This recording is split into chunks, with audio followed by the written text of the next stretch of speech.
and welcome back to my channel. Today's motto is Hakuna Matata. It means no worries for the rest of your days. I am just severely missing Disneyland right now. My group that I usually used to go with when I lived down in Los Angeles went yesterday, and I'm so sad. I want to go back so bad. So I'm wearing an awesome Disney shirt and kind of a small Disney bound with an orange beanie to kind of be like Simba with his orange. It makes me feel happy. My outfit today makes me feel happy, and that is all that matters. Also today, in this video, I wanted to talk about something that has been requested in the past, that I've touched on in the past, and something that I've always kind of wanted to talk about, because as I start to think about it, how I am today definitely has been a result of what happened in my past, of course. And I'm talking about one of my first diagnosis, diagonally?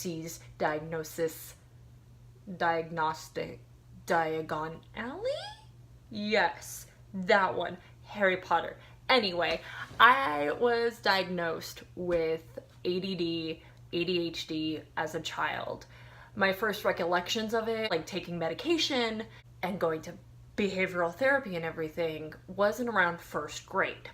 This was back when ADD was and ADHD was a kind of a new thing. It was a starter on the market. It was like the new Tesla, and everyone wanted it. No, not really. You don't want ADD.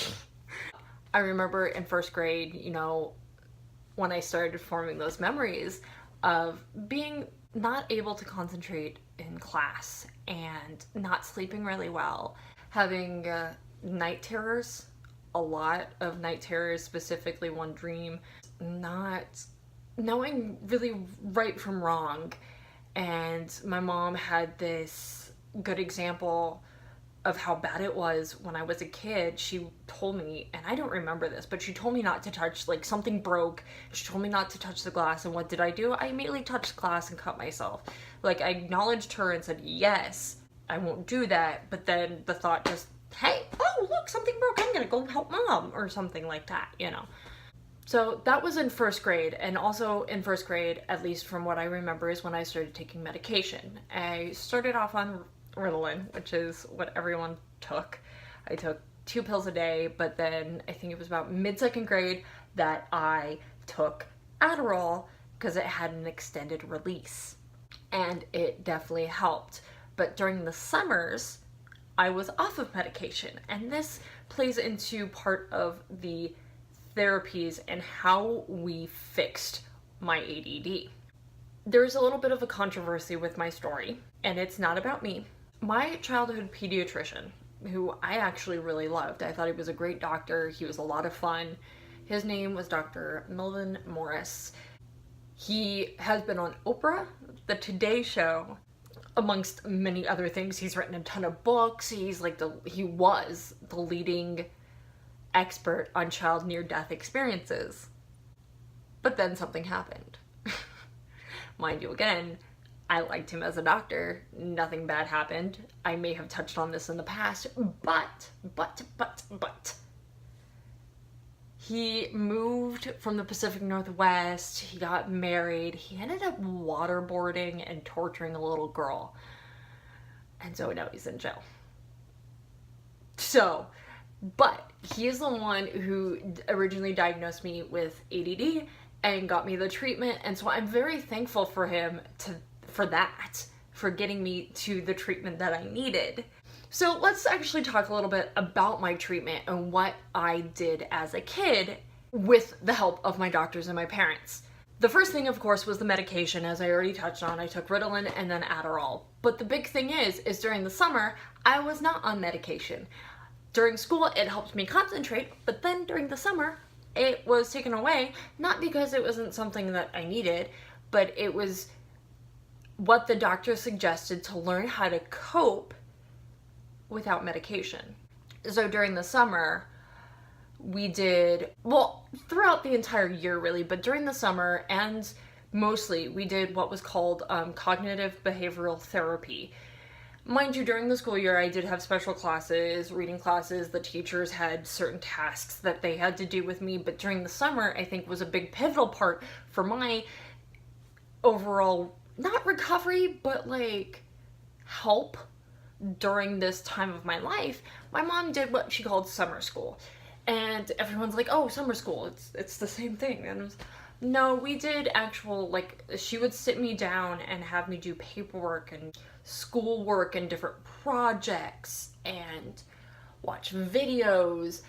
It was all how to learn how to cope doing different tasks without the medication. So my mom really struggled during those times where she was trying to figure out how to help me learn how to do things without medication, because it was something that I don't think she necessarily wanted me to be on for the rest of my life. Speaking of my mom, she also did things where she changed up her and my dad's kind of way that they interacted with me, and through a process called parent-child interactions, be it from how they responded to questions, night times, dinners, everything. They had to not only help me change, but they had to change the way that they acted around me.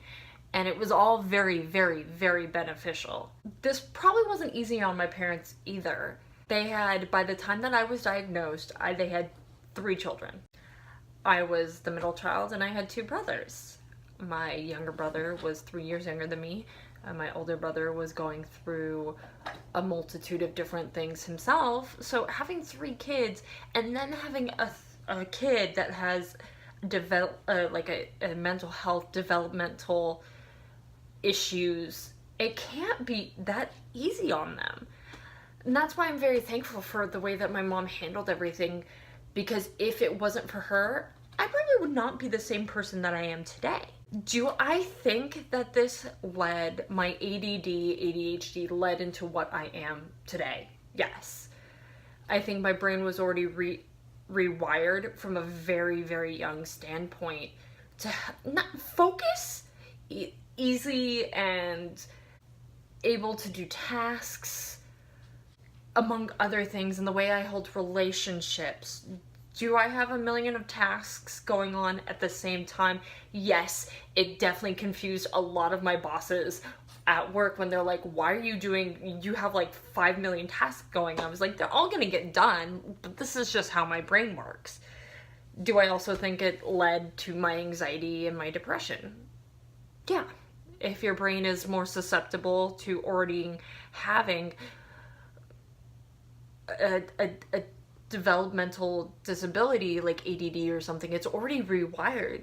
So why wouldn't it would just be easier to have those puzzle pieces fit into place. How I am today is, I mean, you guys watch my videos. You can see me getting distracted in the videos. You can see me not necessarily always looking at the camera, which is not a bad thing. I mean, I know I'm talking to you guys, but I do get distracted all the freaking time, especially because I film right behind you is a window. I get all the natural lighting, and so anytime a car goes by or I see a bird, it's very much squirrel syndrome or shiny syndrome, and that's what I call it. And it's like, oh, you were saying. And my friends sometimes catch me on it too, and I have to tell them it's not that I'm not listening. I'm really good at doing 2 things or multiple things at the same time. I am listening to you, I promise. But did you see that leaf over there? It was beautiful. And then there's that dog over there. And oh my God, there's something in my coffee. You were saying that you were going to work at this day, this location, and blah, blah, blah. Don't get me wrong. I am listening to you every single time. To-do lists and sticky notes are my best friend. They keep me on top of things. I have a multitude of sticky notes all over my bathroom mirror. Again, we talked about the sticky notes. That's something that a therapist actually suggested.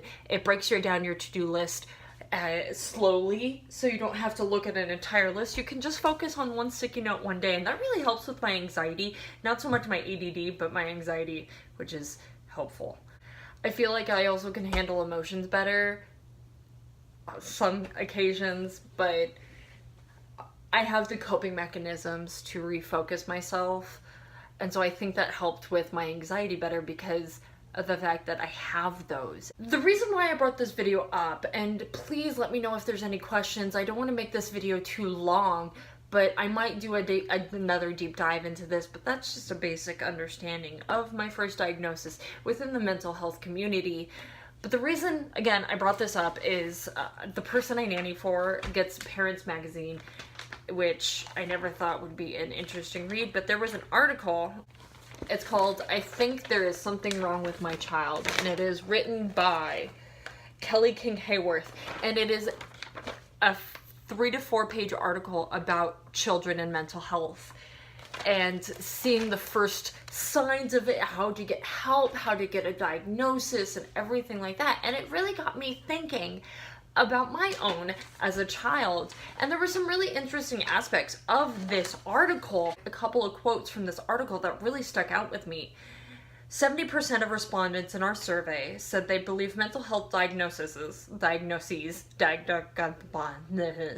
carry a stigma, and only 36% would talk freely about those diagnoses with their children or about their children. Again, this whole plays into like trying to break this mental health stigma. That way the parents, anyone can go and get the help that they desperately need. And if we get children the help that they need or want, it just can lead to more fulfilling lives. And they had a bunch of stories about different kids who had dealt with these things. Depression or bipolar or anxiety or OCD.